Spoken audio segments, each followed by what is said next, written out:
Welcome to the Compliance 911 Show, a no-nonsense podcast discussing hot topics for today's busy compliance professional. It's everything you wanted to know about regulatory compliance, but we're afraid to ask. And now, here are your hosts, Dean Stockford of M&M Consulting and Len Suzio of GeoDataVision. Hi, Len. It's great to see you. What exciting topic do you have for our listeners today? Well, Dean, I can tell you as we record this session at the end of February 2024, I've received countless inquiries from bankers asking, how will the new CRA affect our bank's performance? They know that with the new rule, the regulators have rigged the game to make it tougher to pass the CRA exam, and they know it because the regulators proved it with the tables published in the new rules preamble. Those tables show that the CRA exam failure rates would have been increased tenfold from its historic 1.2% failure rate to something more like 12% had the new rule been in effect from 2018 to 2020. And they also know it because the FDIC Chair Grinberg publicly stated that a goal of the new rule was to, quote, raise the bar to pass the CRA exam. So historically, one of every 100 or so CRA exams ended in a failing grade. Now bankers are faced with the prospect that 1 in every 10 exams will end in a less than satisfactory rating. So it's no wonder that bankers are suffering from CRA anxiety today and are asking the question, will my bank be one of the 1 in every 10 banks that will fail their CRA exam under the new rule? Bankers want to know the answer to that question, and they are wondering if there's a way they can estimate how they will look when the new rule retail lending test becomes effective less than 2 years from now. So my goal today is to explain to bankers how they can indeed develop an approximation on how they will be rated under the new rule. Well, I can tell you many of the bank clients that we have are asking the same questions, Len, and there is a major, major concern. I mean, my simple answer always is, hire us and we'll certainly help you. But I'm certain you have the attention of our audience today. And exactly, I'll ask, exactly how can a bank figure out how they will look under the new rules? I mean, we as you know, Len, we tell them all the time to test, to do some performance test now in advance of their CRA exam to figure out where they are. But what's that going to look like after these new rules? Yeah, well, that's what we're going to talk about now. There are several steps to developing an estimation of how a bank will fare under the new rule, and particularly the new retail lending test. So first, every CRA officer should understand that the most important and the most decisive test in the CRA exam is what they call the retail lending test. A bank must attain at least a low satisfactory rating on that test to be eligible to receive an overall CRA performance rating of satisfactory or better. Failing the retail lending test is not an option.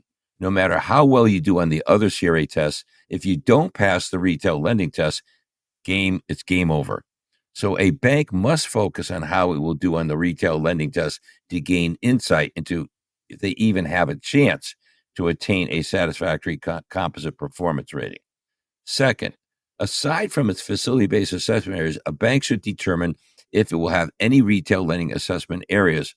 Those assessment areas are based on thresholds for closed-end mortgages and small business loans originated and purchased in any MSA, excluding any areas where there's facility-based assessment areas. And the thresholds are 150 or more closed-end mortgages and 400 or more small business loans originated or purchased in any one of those MSAs. Once the assessment areas are identified, the third step will be to determine the benchmarks against which a bank will be compared in any assessment area. Now, there's something glowing at me right now, and I'd have to say, did you overlook by design the ORLA, as we know it, the outside retail lending assessment? Yes, Dean, I'm glad you caught that. I am deliberately avoiding the ORLA for two reasons. Number one, there's potentially many what they call component geographic areas within the ORLA that may result in a geometric expansion of the calculations that need to be done. And second, the relative volume of lending in the ORLA for most banks will be very minimal, and therefore it would require a lot of effort and little benefit to do that exercise. The cost-benefit principle applies here, and that's why I chose not to discuss that in today's presentation. Yeah, you so eloquently lay these things out. That explains it for sure. So what's the fourth step for the bank to estimate how it may look at under the new CRA rule? Okay, well, as I was saying, once you've determined your assessment areas, the next thing is to identify and measure the benchmarks against which you will be compared. So essentially, the new CRA has what they call two distribution tests within the retail lending test. These are the geographic distribution test, and second, the borrower distribution test. If those descriptions sound familiar, they should be. They're the same geographic and borrower distribution tests that have been in effect since 1995, except under the new rule, they will be measured only in terms of the count of loans originated and purchased with no dollar values considered. Not only that, the reference points or benchmarks are the same, but there's a lot of calculations, and we'll get into that. What are the benchmarks, Len? All right, let me get into this. So let me talk first about the geographic benchmarks, which will be based on the market benchmarks. Okay, the market benchmarks themselves are the credit markets. When the regulation talks about the market reference points or standards, they're talking about the activity of all reporting lenders under HMDA or CRA, and the first geographic benchmark is going to be the relative percent of loans in the low income tracts and the relative percent of loans in the moderate income tracts.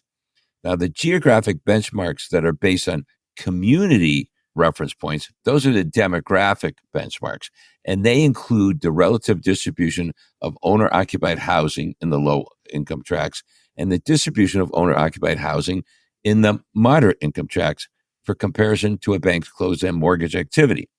For small business loans, the demographic benchmark will be the relative percent of businesses in the assessment area located in the low income tracts and the relative percent located in the moderate income tracts. Now, those are the geographic reference points or benchmarks. When it comes to the borrower benchmarks, the market reference point for mortgages will be the distribution of mortgages within the market extended to low income borrowers, and then the percent extended to moderate income borrowers. For small business lending, the market benchmark will be the relative percent of loans extended to businesses measured by their gross annual revenue. When the new rule becomes completely effective, the gross annual revenue will be broken into three categories, unlike the two today. Those categories will be less than or equal to $250,000 of gross annual revenue, and more than $250,000, but $1 million or less of gross annual revenue, and of course, over $1 million of gross annual revenue.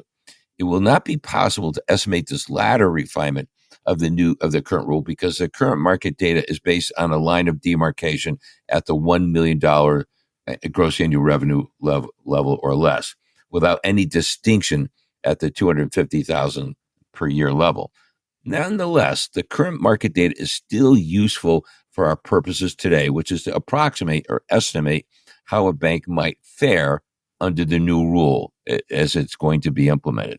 So when it comes to the community benchmark, the distribution of families within the assessment area that are low income and that are moderate income is the reference point. For small business loans, the standard would be businesses with gross annual revenue at the $250,000 and $1 million levels. Okay, so you've taken us through the four steps. What actually happens next? Well, okay, it gets more and more interesting as we get deeper into this. The next step is to apply what the new rule calls the multipliers. So to determine what they call the tailored or calibrated benchmarks. So for the purpose of estimating whether a bank is likely to pass or fail the retail lending test, it's not necessary to apply all the different multipliers embedded in the new rule. All that we want to know is the bank likely to pass the low satisfactory rating in the new rule? We can develop the calibrated benchmarks for attaining that minimally acceptable performance level by applying the 80% standard to the market benchmarks and 60% to the community benchmarks. So, for example, let's just say closed-end mortgage lending activity in the low-income tracts is 10% in a given assessment area. Well, that means that a bank has to achieve at least 80% of that 10% or an 8% penetration rate in the low income tracks. So at this point now, you've developed the calibrated benchmarks, and the final two steps involve computing your bank's penetration rates in the low and moderate income tracks and to the low and moderate income borrowers and the very small business borrowers. The final step will be to compare your penetration rates to the calibrated standards, which I was just explaining, and you will then have an idea as to how you are likely to be rated under the new retail lending test. So let me just make sure it's clear to the audience. And with an example, a bank's operating in an assessment area where 10% of the market of closed-end mortgages is in the low-income tracks. We know, therefore, that the bank has to get at least 80% of that, which would be 8%. Alternatively, they could look at owner-occupied housing. That would be the community benchmark, and how that's distributed in the low and moderate income tracks, and whatever percentage that is, and take 60% of that, because the multipliers for the community benchmarks are 60%, where for the market benchmarks, it's 80%. So you have a precise mathematical way of approximating how your bank will fare under the new rule. If you follow these steps one at a time, you can get a pretty good ballpark idea of how much trouble you're going to have to pass the retail lending test. And that is the sine qua non of passing your CRA exam. Wow, Len. You certainly have educated our audience and how they may estimate their performance under the new rules, which is fantastic. I have one final question. Where can a bank get the market and community data that is needed for computing those calibrated benchmarks you just spoke of? Okay, well, the market and the demographic data can be obtained from the HMDA and the CRA aggregate and disclosure data and the demographics, which can be found in the FFIEC demographic files, except for the business demographics, which are proprietary data. But I wouldn't worry about that data because it is far less important than the market data itself. I've always considered the market data to be the most meaningful, the most relevant, the most accurate barometer of what the community's need is for credit services. So as long as a bank has the market data, it should be in a position to reasonably approximate how it will be rated under this new CRA. Now, as we're recording this session today at the end of February, GeoDataVision is also planning on publishing the benchmarks and the calibrated benchmarks for every county in the United States. And we expect to have that information about that data posted on our website at GeoDataVision.com by the time this podcast is released in March. So just visit the GeoDataVision website, GeoDataVision.com, to learn more about the easy way to get the necessary data for this exercise. Excellent, excellent, excellent. Len, this has been an exceptionally informative podcast about a very important and timely topic, even though we've talked about the fact that it's in a lawsuit as we speak. This is Dean Stockford from M&M Consulting saying thank you for attending today's podcast. And this is Len Suzio with GeoDataVision saying, we hope you enjoyed today's broadcast and found it informative. Please send us your suggestions for future podcast projects. Thanks for listening to the Compliance 911 Show. If you like the podcast, be sure to subscribe so you don't miss an episode. While you're at it, please give us a like and review to help others find the show. As always, links are in the show notes, and you can always find us online at compliance911show.com. Follow M&M Consulting and GeoDataVision on LinkedIn for all the latest news and information on compliance hot topics.